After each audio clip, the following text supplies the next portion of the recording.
Why has the energy landscape changed so dramatically, particularly in the last 5 to 10 years? The uncertainty today is higher than it's ever been. We need every ounce of energy we can get. You could have a breakthrough in tech, but if policy shifts, the economics might not work. You need an investment thesis that makes sense. We have access to an unbelievable amount of data. Bad data leads to bad decisions. Everyone talks about uncertainty, but it's how do you actually model out plausible futures? Hello and welcome to The Energy Gang, a discussion show from Wood Mackenzie about the fast-changing world of energy. I'm Ed Crooks, and welcome to a special episode where we're going to be talking about understanding the connected world of energy. The reason for this is that we at Wood Mackenzie have just published a new book, which is called Connected, and it's written by our Chief Executive Jason Liu and our Chief Analyst Simon Flowers. You can actually download it for free from our website, woodmac.com, so please do that. Go ahead and check it out. And what it's about is about the key challenges facing the energy industry today and what we see as some of the solutions. And to talk about that, it's a great pleasure to welcome Jason Liu, who, as I say, is our Chief Executive here at Wood Mackenzie. Hello, Jason. Welcome to the show. Hey, Ed, it's great to be here. It's a pleasure. Yeah, thanks very much for joining us. And it's also a pleasure to welcome to the show for the first time another new guest, Sunaina Ocalan. Sunaina was until recently the Senior Director for Corporate Strategy and Climate Change at Hess, the oil and gas company. And you've recently started a new job, haven't you, at the investment company Bernstein. Hello, Sunaina. Welcome to the show. Thanks, Ed. Thanks for having me. Hey, Jason. It's really good to be here. Yes, I'm excited to say that I'm going to be an equity analyst for Bernstein in the energy and energy transition sector. Fantastic. Yeah, well, great that you're able to join us and great to take part of this conversation. I think that's a fantastic perspective to share this discussion we're going to be having about the future of the energy industry. One of the things we always like to do when we get people on the show for the first time is talk to them a bit about their careers, how they first got interested in energy and how they got to the roles they now hold. Maybe, Jason, to start with you on this, as I say, what attracted you to energy and what was the pathway that took you to being Chief Exec at Wood Mackenzie? Oh, great, Ed. I just would probably start off and say that I think energy's been a bit of the family business. My father was a civil engineer and actually a wind expert. And so in my youth, we would actually spend vacations touring wind farms. I think we, as younger kids would have preferred being on the beach or amusement parks, but we'd be touring wind farms. So I guess that's where it all started. I will say over the last 30 years, I've had an opportunity and a pleasure to run some of the larger software and data companies in the world. And, I did have one stint where I ran one of the largest energy software companies in the world, Allegro. And now I've been at Wood Mackenzie now for about 15 months as CEO. And the only thing I would add is, I think at Wood Mackenzie, we have this fantastic 100-plus year history, but I'm the first outsider from Wood Mackenzie, but also the first one with a tech, AI, background. And I think that's part of the outsider's perspective that I think I can help bring to the energy world is that kind of how does energy meet tech and AI? Yeah, absolutely. That is very interesting. And as you say, very much traditionally at Wood Mackenzie, we've appointed CEOs from inside the company. You, I think, the first one in the whole history of the business to come from outside.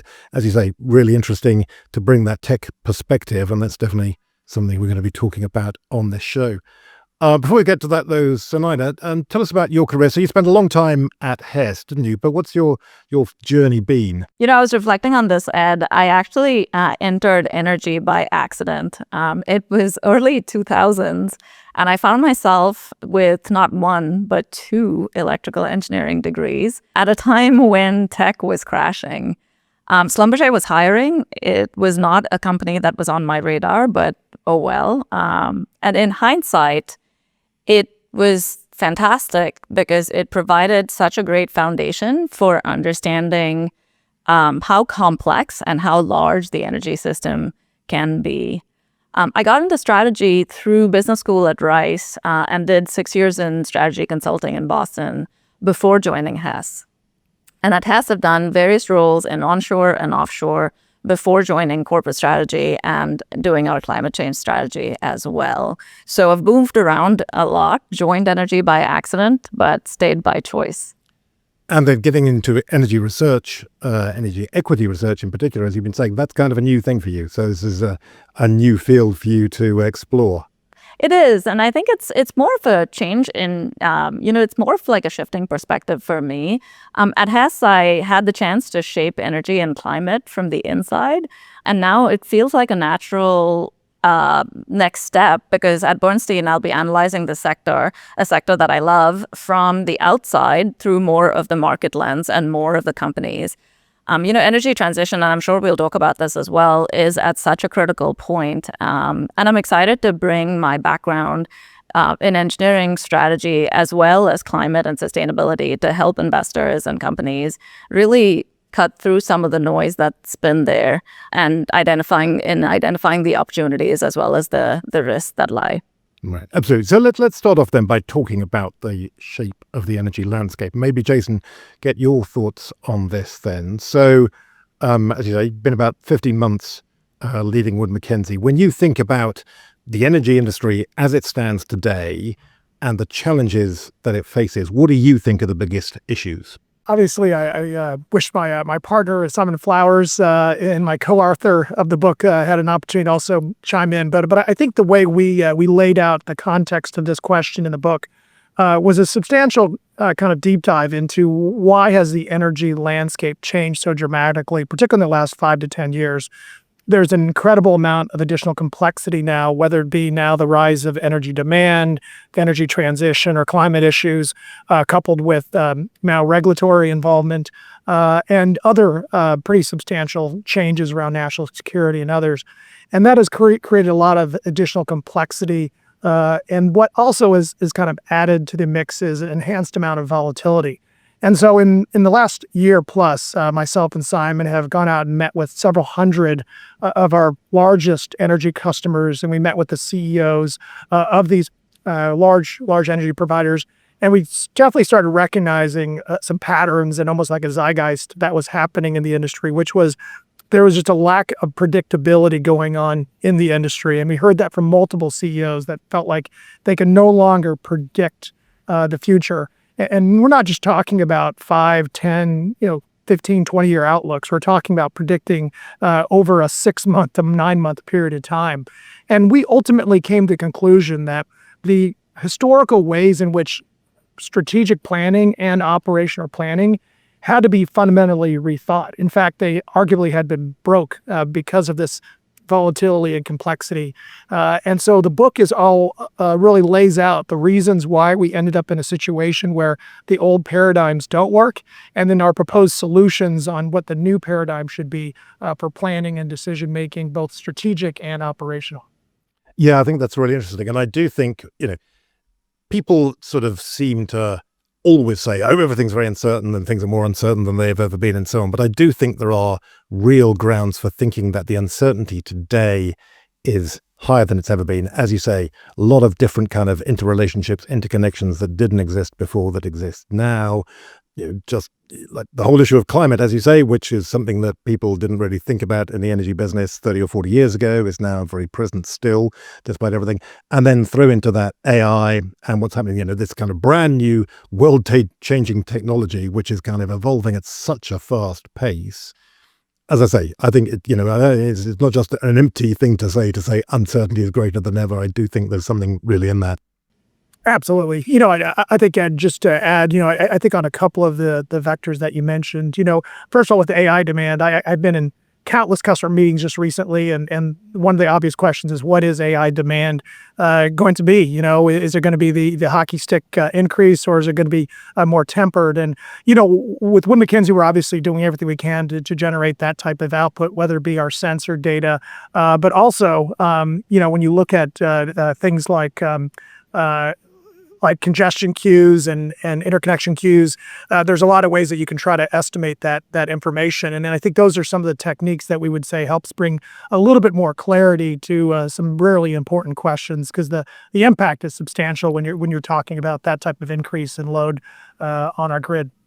Yeah, as you say, any then insight you can bring into that uncertainty is then kind of particularly valuable. Now, what do you think then, when you think about key challenges in energy right now? What are the big ones that stand out for you? Yeah, looking at it from the strategy perspective, so inside a corporate perspective, one of the things we used to deal with is, it's exactly what you said, Jason. We're we're basically, the energy sector is so different because you're dealing with these four forces, essentially: geopolitics, policy, tech, and then the regular consumer supply and demand, right? And all of these four forces are interacting constantly. And so you could have a breakthrough in tech, but if policy shifts, then the economics might not work, right? Or if consumer demand shifts, kind of like how we're seeing in EVs right now, you have to start again from, forecasting oil demand for the long term, right? So that's one of the inherent challenges that companies are working on. And so really one of the solutions is to think about, how do we think through exit ramps so that we can pivot quickly when we find the information changing. I think an inherent other, more so for oil and gas companies, challenge is that it's a depletion business. So every barrel that we have produced was our best barrel, right? And we have to replace that barrel somehow. So fields decline naturally about 5 to 7% a year. And if we're not constantly reinvesting, your production and your cash flow shrinks. And so do you go find more resources? Do you buy the resources? How do you actually allocate that capital? And then two other challenges that I'll highlight in the energy space is the time horizons, not for every part of the energy space, but largely for infrastructure as well as, offshore fields or pipelines, things that you were talking about, Jason. The time horizons are long.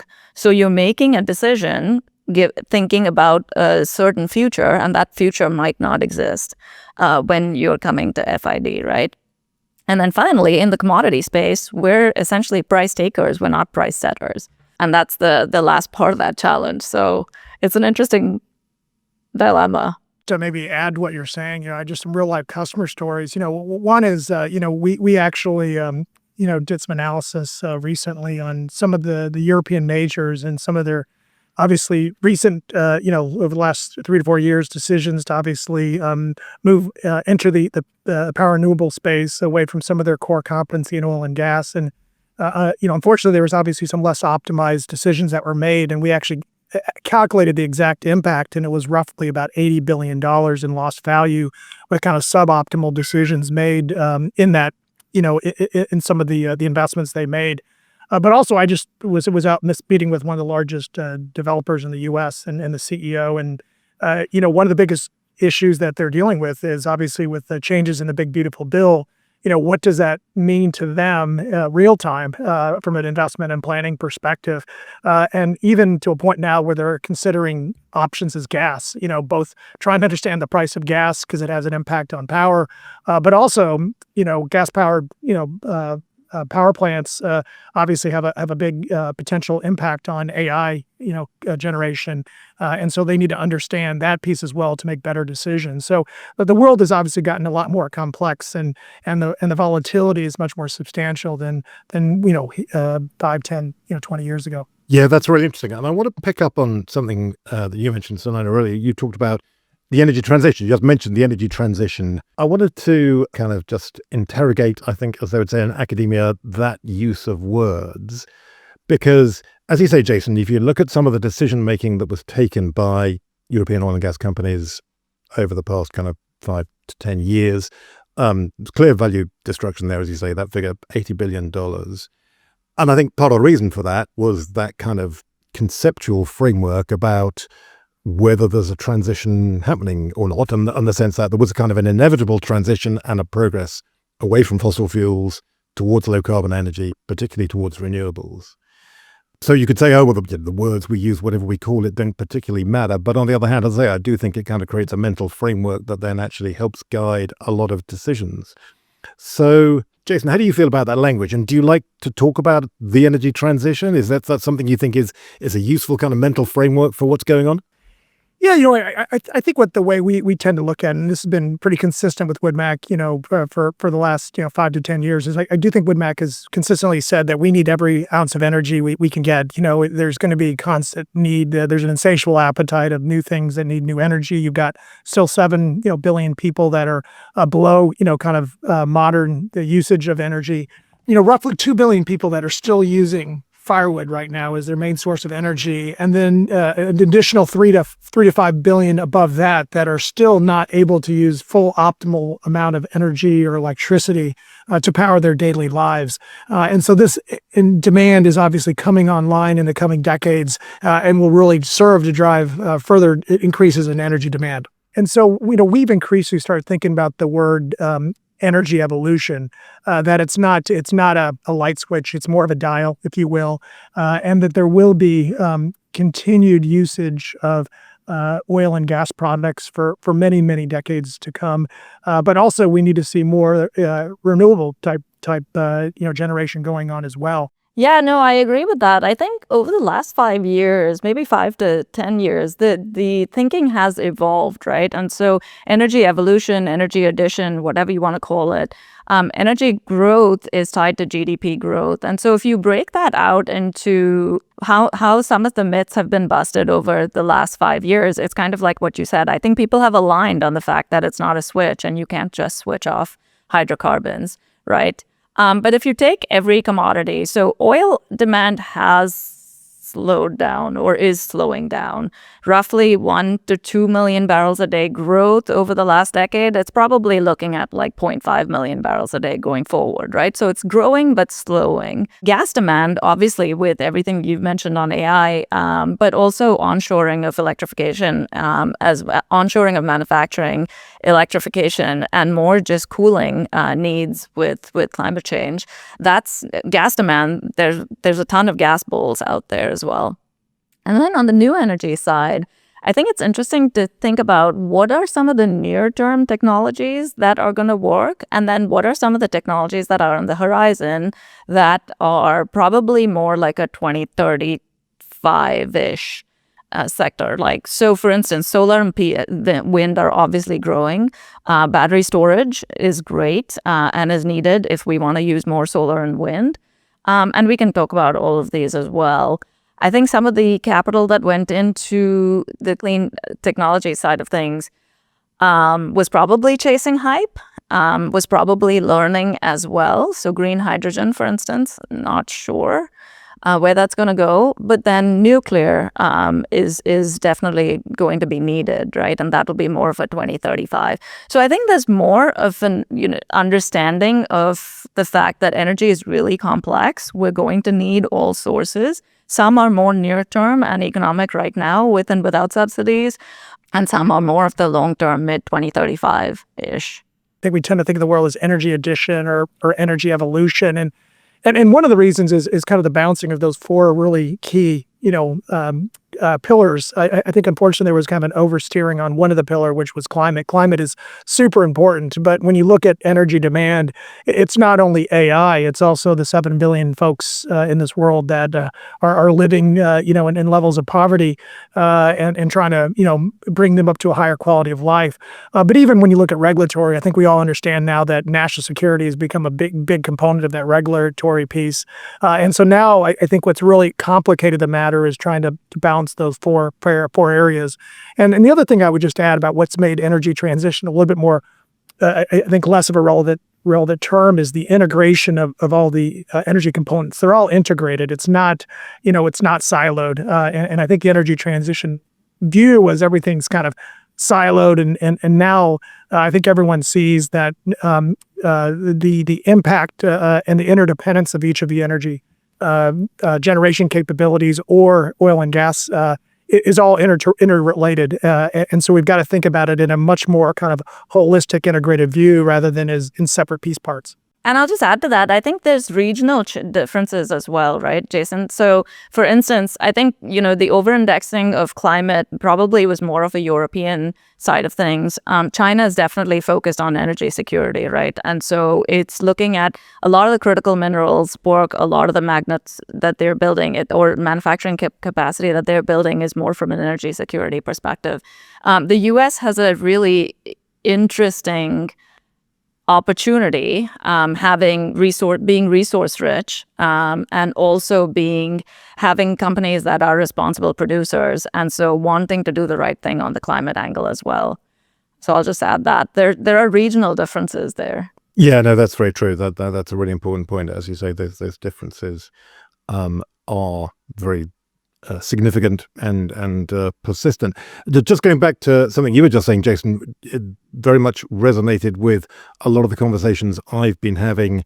You said you were talking to people in the US about, for instance, integrating solar and gas, and that seems to be a real kind of buzz thing now. I've lost count literally of the number of people that I've been having exactly that conversation with in the US just over the past couple of weeks, in terms of apparently the new buzz phrase is, I think it's the integrated energy plan, but this is a thing that a lot of people are now interested in. As you say, these kind of developers who, up until very recently, probably, up until kind of 9 months ago or so ago, would have been very strictly kind of solar and wind and storage focused, are now saying that they need to offer natural gas as well as part of the package, given, what the market wants, given what the policy environment is now. And this is something which absolutely makes sense, as I say, in terms of where the market is moving. Not always easy to deliver, particularly not if you're not super experienced in that field and you're kind of learning about it for the first time.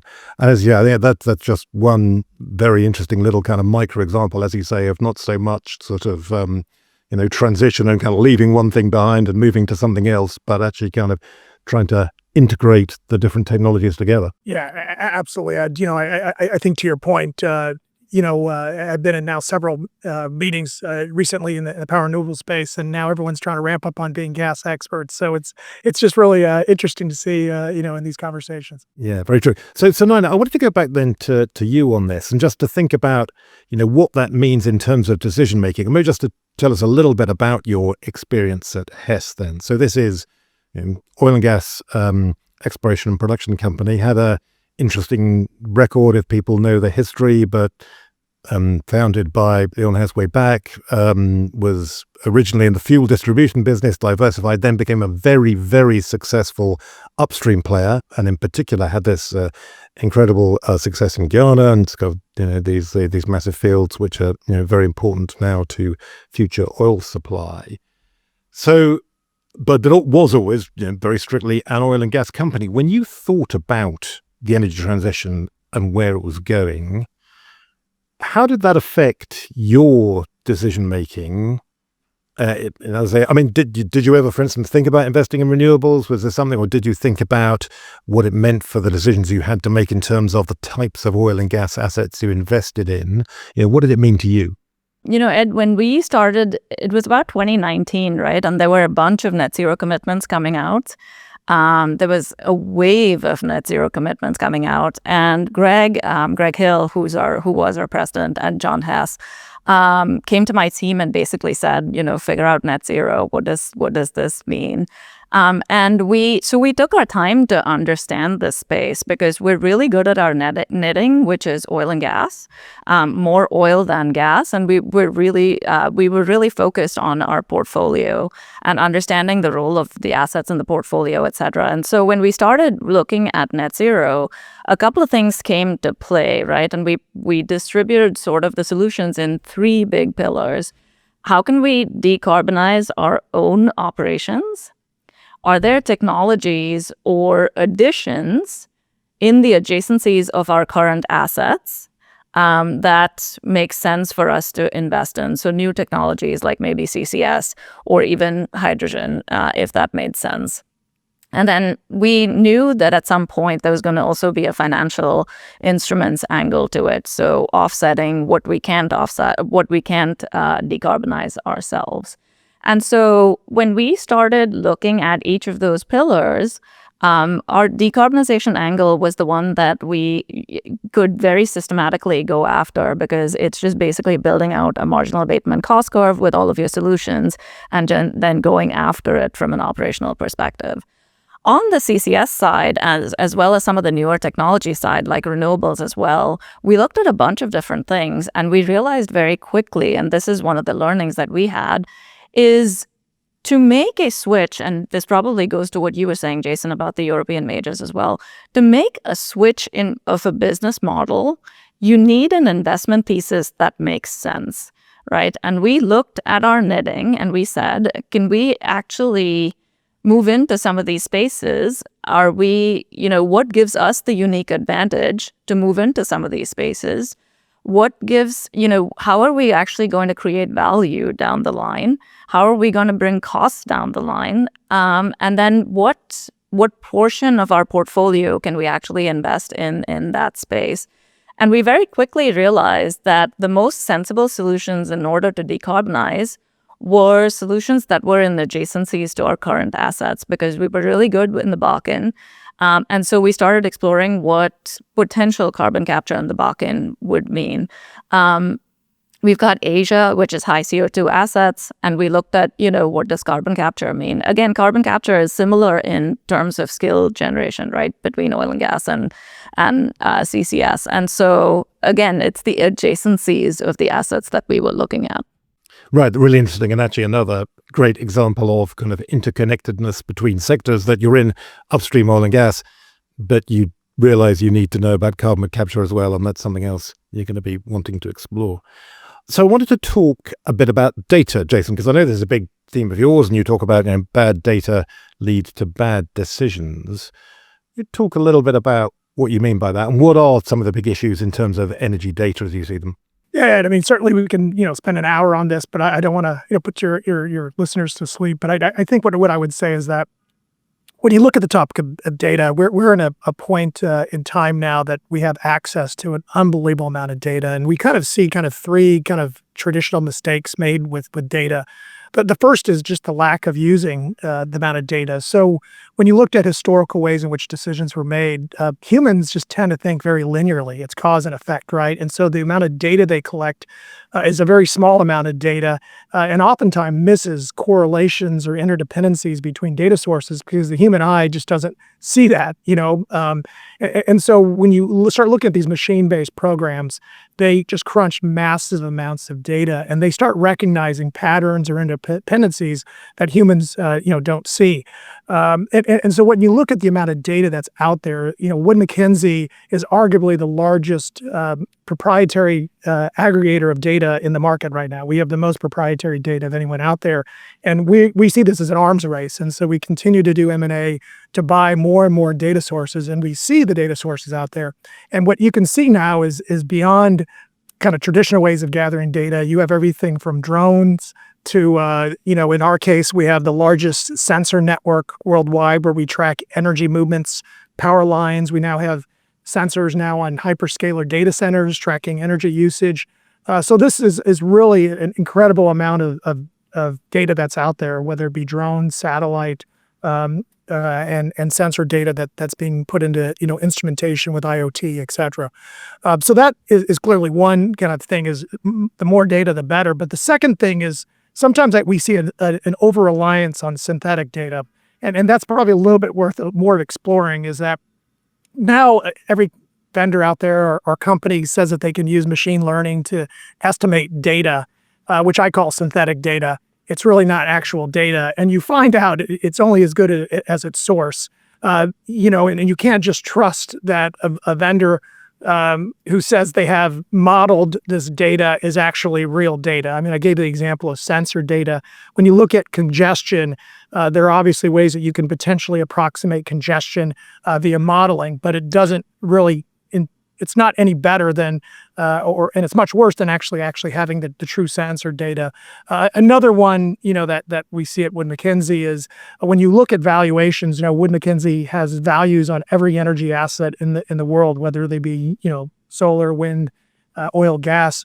But one of the biggest impacts of valuation on energy assets is really the tax and regulatory treatments from those local authorities, and that's not something you can estimate via a model. It has to be collected through human intelligence or human relationships.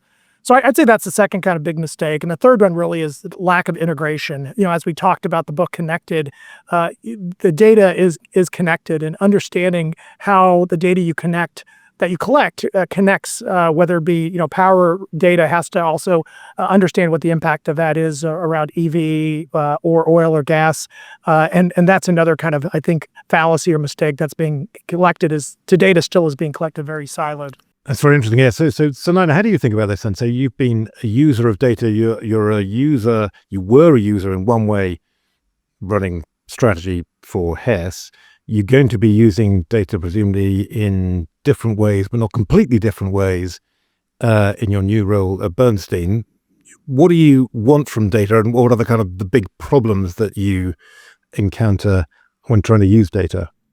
Yeah, I think I'll answer the from a strategy perspective from within these energy companies, right? Strategic planning in energy is actually all about data, right? And the scale and complexity is so interesting to understand it, because you're not just we weren't just forecasting oil demand. We were linking it to associated gas, if there is associated gas. What does that do to gas prices in the US? What does that mean for power markets if we're looking at things like VPPAs or to decarbonize? Just on the oil side of things, there's also EV adoption, which means critical minerals, and even forecasting physical climate risks, right? And so for us, data can absolutely help in so many different ways. I think AI can help in two ways for strategic planning. It's what Jason said. It can process vast interconnected amounts of data sets really much faster than any human can, because we don't have the mental ability to keep so many nodes of uncertainty, if you imagine a decision tree. But you can also respond to policy changes really quickly. So now if we use scenario analysis, for instance, if you have future scenarios that you're looking at, you can update that scenario analysis really quickly. You're not waiting for this, insane Excel model that takes 6 minutes to open, and that two people in a room can sit and do, right? You can have basically a reservoir engineer in Guyana, a data scientist in Houston, and a strategist in London all looking at the same scenario analysis. And that's really useful. I think that's the second piece, which is it breaks down some of this siloed decision making. I think the biggest piece that we saw with the benefit of using extended data sets is bias recognition, right? Because if you're using a small data set, you're essentially propagating that bias into your decision making. And so bias recognition was an interesting way to think about why data sets can help. Not using too optimistic type curves can really help with not over-promising production data, right? And what it can do with unstructured data is really helpful as well. So whether it's monitoring flaring data from various sources, there's a bunch you can do there. I think the only thing I'll say is the key point is AI can be very useful, and data can be extremely useful. It doesn't replace judgment, though, right? So it augments it. And so it helps to elevate everyone in the organization to do more with the data. And in this, I think you guys saw the article in the journal today, another super major is letting people go. So if we're going to be in this new world of using less people to do more and keep the same level of production and bring costs down, companies that are going to be differentiated are the ones that are really making use of the data set correctly. Sunaina and I had a chance to meet almost a year ago when I first started, and I really think Sunaina had one of the most advanced teams that we saw of any of the large majors that we met with, and obviously it's a credit to her and her team. And I think obviously when you start looking at smaller producers out there, or even a small developer in the P&R world, they don't have access to that type of a team of folks. And so obviously it becomes, how do they actually leverage the power of AI to make better decisions and better planning? And maybe just to piggyback further off of what Sunaina shared, when we look at AI, there's an entire chapter we wrote in the book around this, but we kind of identified four major changes of AI, and Sunaina kind of identified one of them, which was the enhanced compute power allows you to run scenarios. You're talking, instead of dozens of scenarios, hundreds of the scenarios, millions of scenarios, and allows you to run them in real time. So in essence, instead of taking weeks or months to make changes and outlooks, you can now do it in days and if not hours, and hopefully someday real time. I think we found this very important, particularly when we were meeting with the clients around the tariff changes that were going on. They were changing, obviously very rapidly, and how did that affect the planning process? But that's definitely one of them. The other one that we felt very strongly about is having an integrated outlook. It's not just one model. Wood Mackenzie has 1,100 models. You are going to need different type of models for oil and gas or the local markets and power, even within ERCOT or JPM, that they have different behavior characteristics that may require different models. But the question is then, how do you then integrate this model into an ensemble, into an orchestra? If you have all these different models, which are instruments, how do you have that orchestrator that pulls it all together? And that is obviously where I think AI starts playing with large neural networks. The other two areas, just to quickly mention, is also prompt-based AI is a game changer. We have an entire chapter based on this. I think it was affectionately called the tyranny of the propeller heads, is that too often that the modeling is actually done by one person in a corner office or in a corner room or corner cubicle.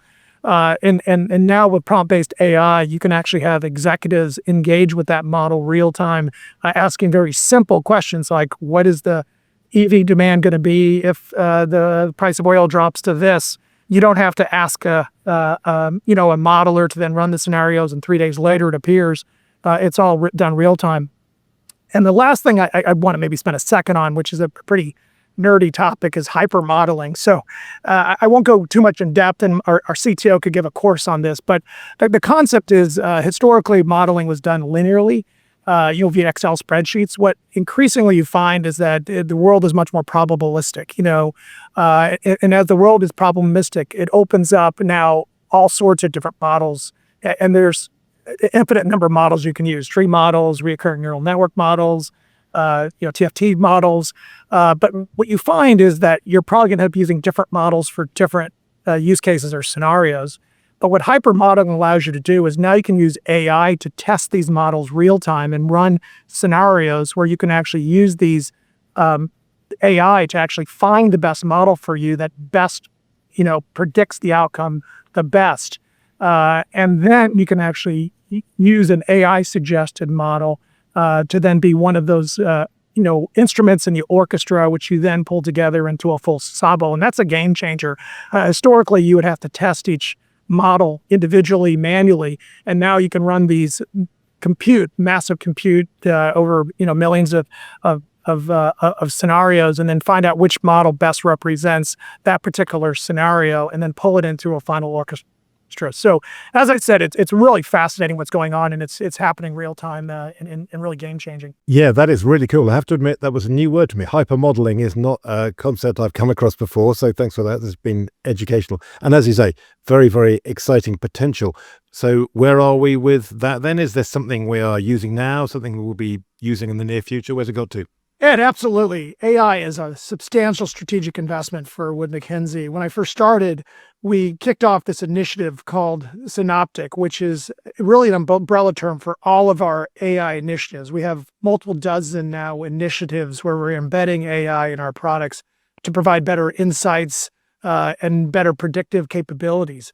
Also, we've been adding some incredible capable people. Our CTO, Bernardo, is incredible, PhD in computer science and also chief architects and, literally best and brightest in machine learning.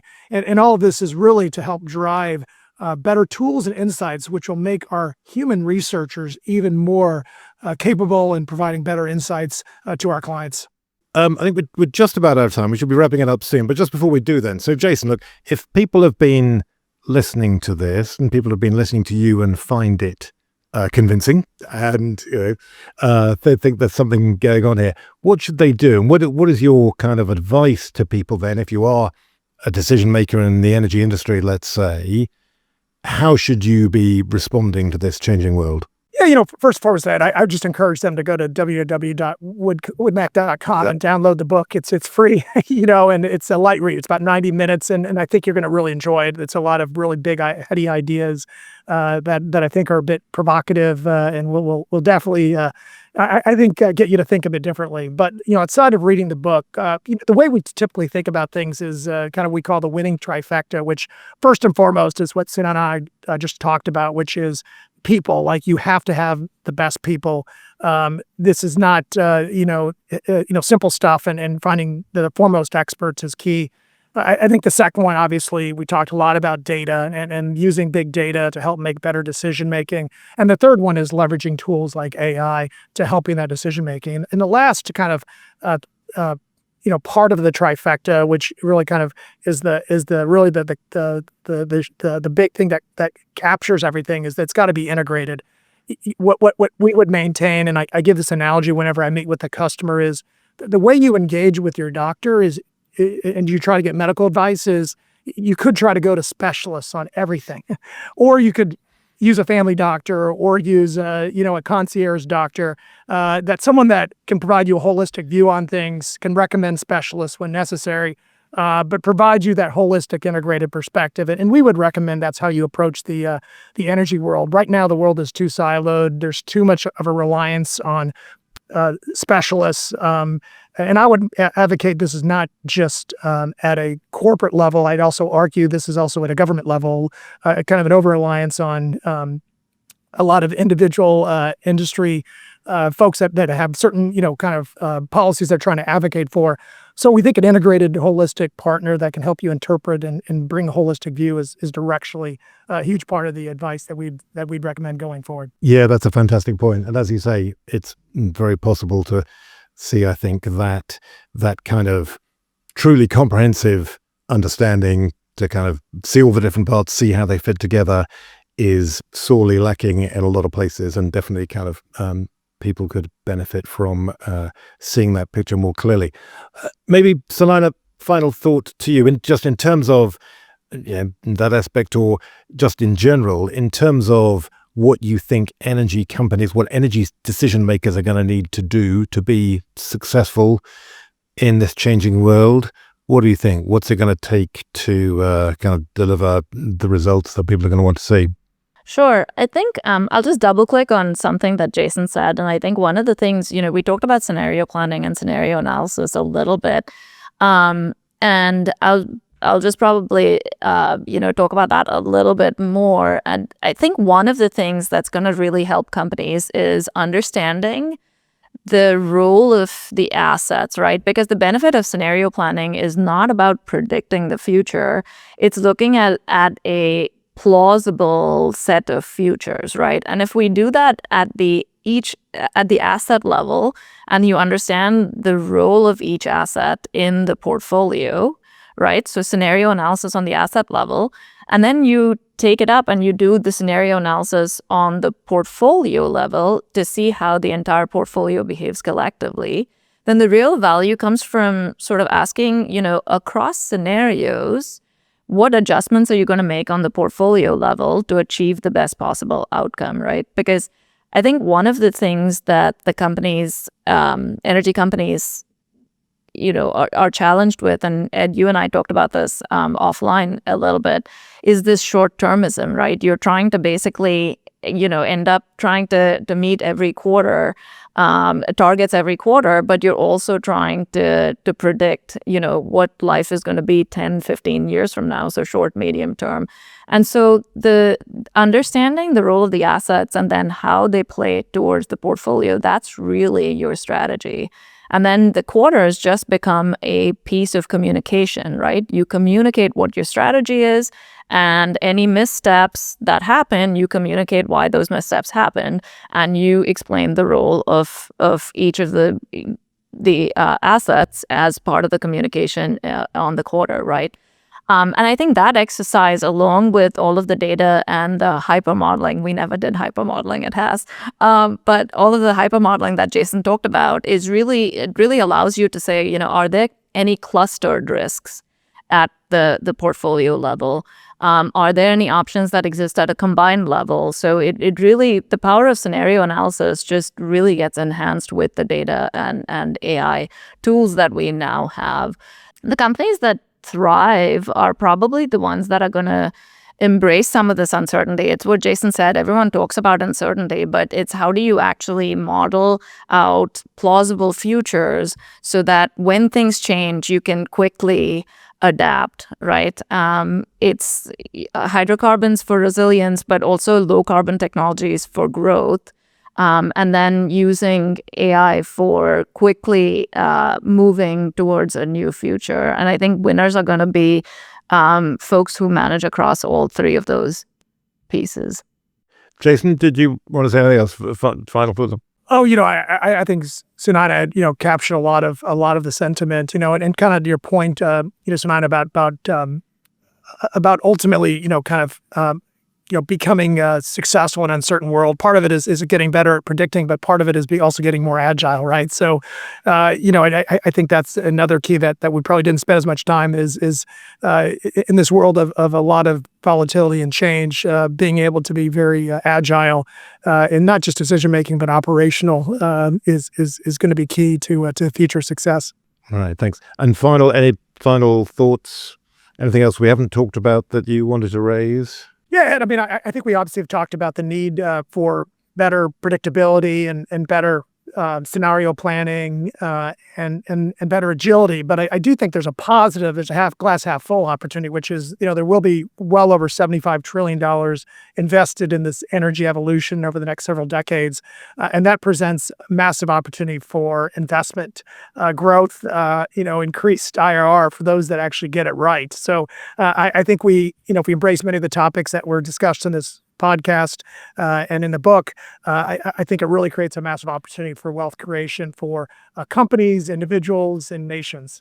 Yeah, as you say, an enormous amount to do. And I'll add to that by just saying, I think this is actually the best time for this sector because some of the capital that went in was pretty inefficient over the last 5 to 10 years.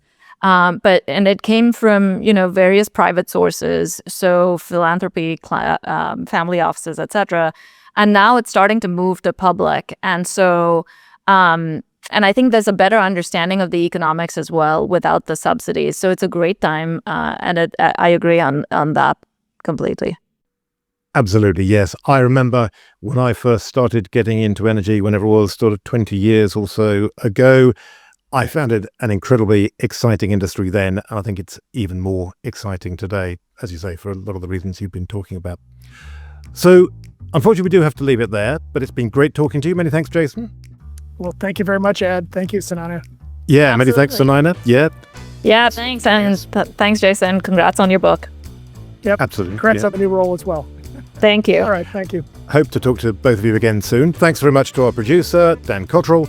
And above all, many thanks to all of you for listening. We really do value your feedback, so please do keep that coming. And we'll be back soon with all the latest news and views on the future of energy. Until then, goodbye.